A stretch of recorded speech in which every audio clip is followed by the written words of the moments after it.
Assalamualaikum warahmatullahi wabarakatuh. Selamat pagi anak-anak ya. Gimana kabarnya hari ini? Pasti semua semangat ya, masih tetap semangat terus ingin belajar dan ingin tahu apa yang akan kita pelajari hari ini ya. Kali ini kita akan mempelajari pembelajaran 5 anak-anak ya. Pada pembelajaran 5 ini ada gambarnya Edo ini ya. Siapa lagi tokoh yang terkenal pada zaman Hindu, Buddha, dan Islam? Ya, pada akhir masa kerajaan Hindu-Buddha, muncullah tokoh-tokoh yang membawa membawa kejayaan kerajaan Majapahit. Kerajaan Majapahit dikenal sebagai salah satu kerajaan terbesar di Nusantara. Siapakah mereka? Mari kita cari tahu. Ya, ini kerajaan Majapahit ya. Sampai hampir seluruh Nusantara ya, ini kayaknya ya anak ya. Di situ ada Gajah Mada, ada Hayam Wuruk ya. Kemudian ada Candi Penataran ya, daerah kekuasaan Majapahit itu anak ya. Kita masuk di halaman 38 bersama kelompokmu diskusikan hubungan antar gambar tersebut. Tuliskan hasilnya pada kolom berikut. Ini tidak usah berkelompok, kamu kerjakan sendiri-sendiri ya. Kemudian di bawahnya Mahapatih Gajah Mada.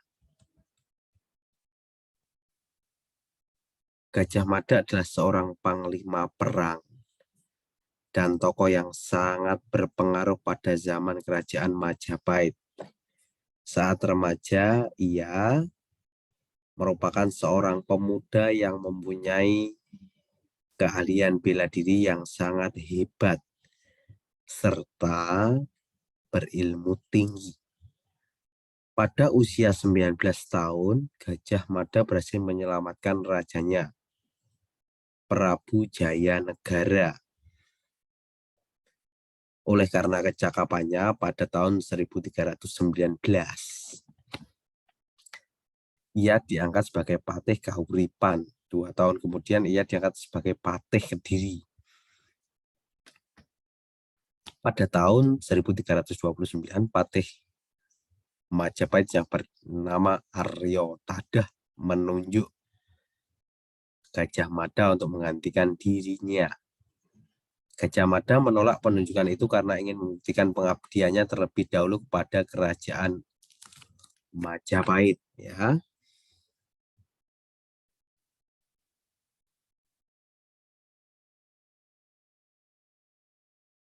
Yaitu menghentikan pemberontakan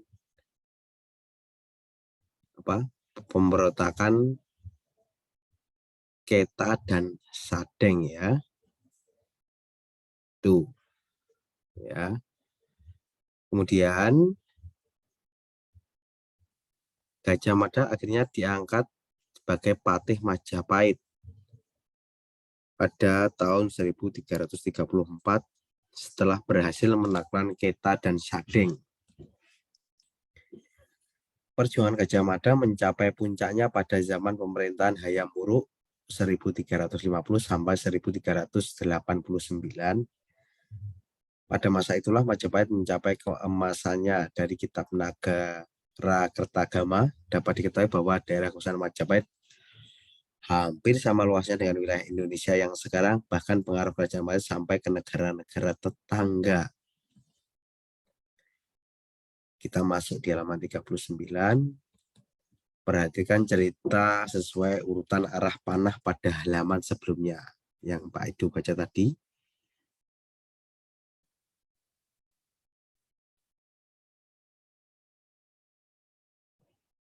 Tulislah kembali dengan singkat mengenai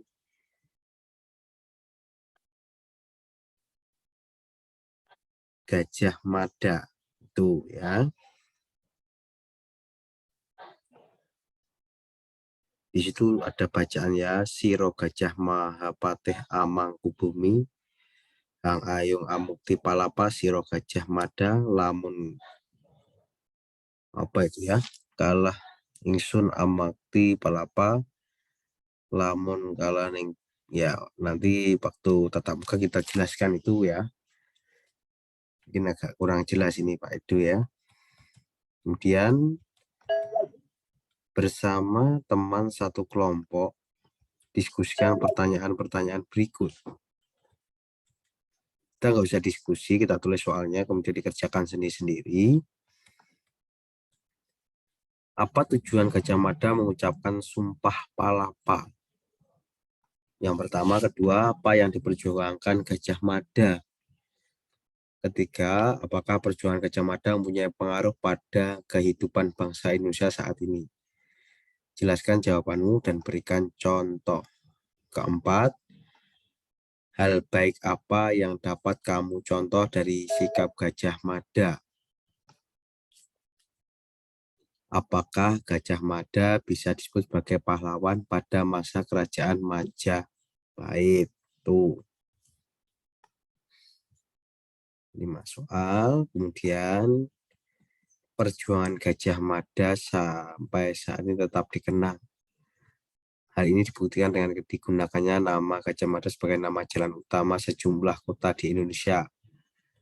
Kebesaran nama dan kejayaan Majapahit pun dapat pula dilihat dari peninggalan berupa candi. Untuk mengetahui cerita tentang candi peninggalan kerajaan Majapahit, lebih lanjut baca informasi di bawah ini, halaman 40. Ini kompleks Candi Penataran ya.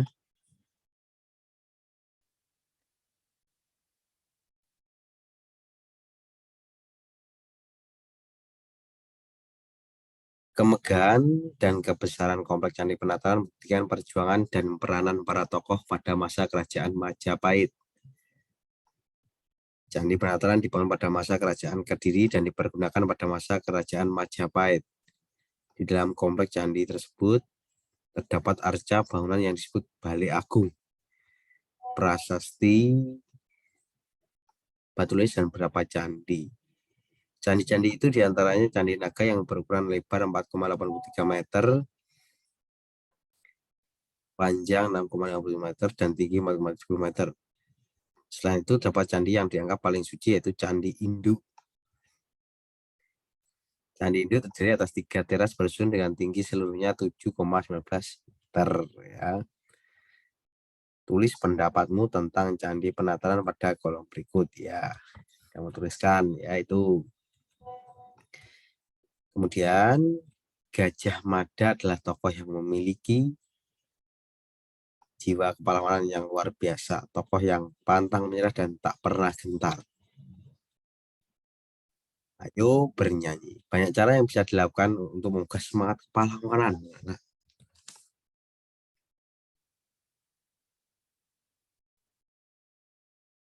salah satu cara tersebut adalah melalui lagu.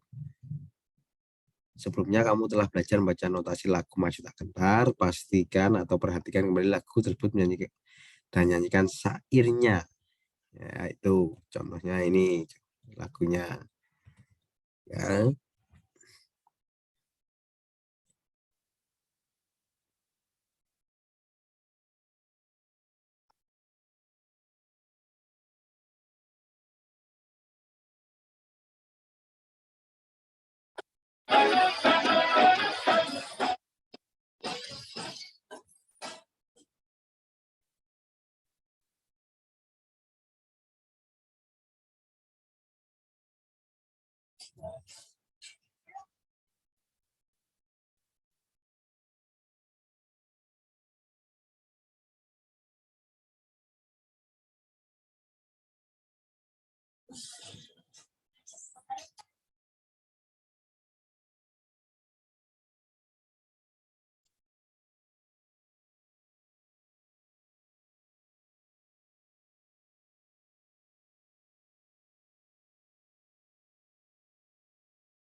Ya, itu tadi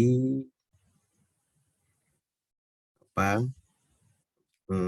lagu tentang Maju Tak Gentar ya anak-anak, Maju Tak Gentar. Kemudian bawahnya,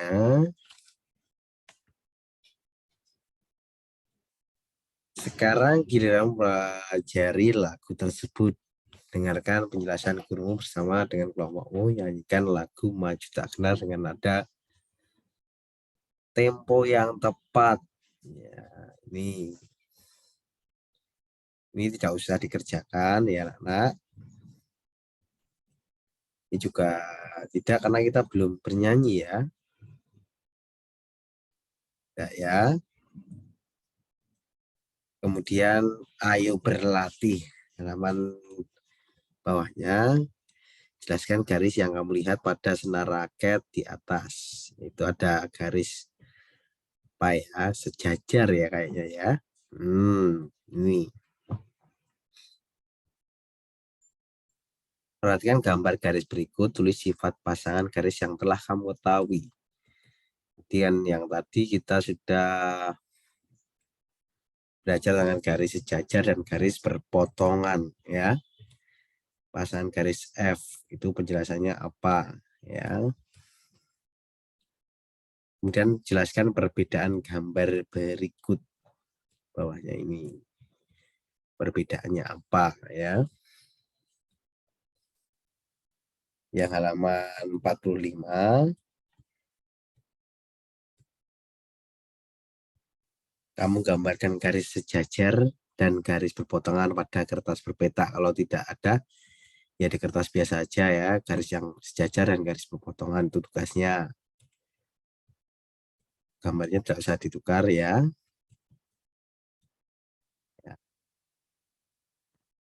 Ceritakan kepada orang tuamu tentang perjuangan Gajah Mada. Minta orang tua menuliskan komentar tentang ceritamu ya anak-anak. Ya, sampai sini mungkin jika ada yang ditanyakan bisa bertanya kepada Pak Idu ya anak-anak ya. Akhirul kalam, wassalamualaikum warahmatullahi wabarakatuh.